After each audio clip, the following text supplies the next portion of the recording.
సహవాసం అంటే ఒక సమూహం, సహవాసం అంటే ఒక గుంపు, సహవాసం అంటే ఏకీభవించడం.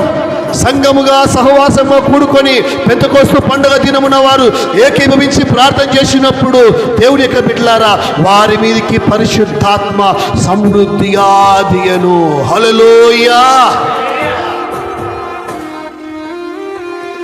సహవాసం అంటే దేవుని యొక్క బిడ్డలారా నలుగురు కూడుకొని ప్రార్థన చేయాలి. పేతురు చెరసాలలో ఉన్నప్పుడు సంఘమంతా కూడా ఒక సహవాసంగా కూడుకొని ఏకీభవించి ప్రార్థన చేసినప్పుడు సంఘము ప్రార్థన చేయగా సంఖ్యలు తెగిపోయాయి. సహవాసంగా సంఘము కూడుకోవాలి. నీ సహవాసం ఎవరితో? సంఘముతోనా లేకపోతే డే అండ్ నైట్ నీ సంసారంతోనేనా?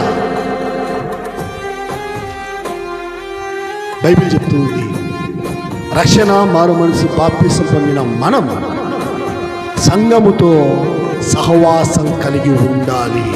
హల్లెలూయా, హల్లెలూయా.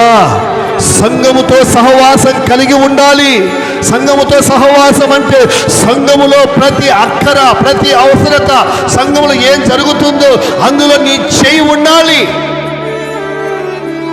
అది ప్రార్థన కానీ, పరిచర్య కానీ, ఈవు కానీ, లేకపోతే ఏదైనా కావచ్చు.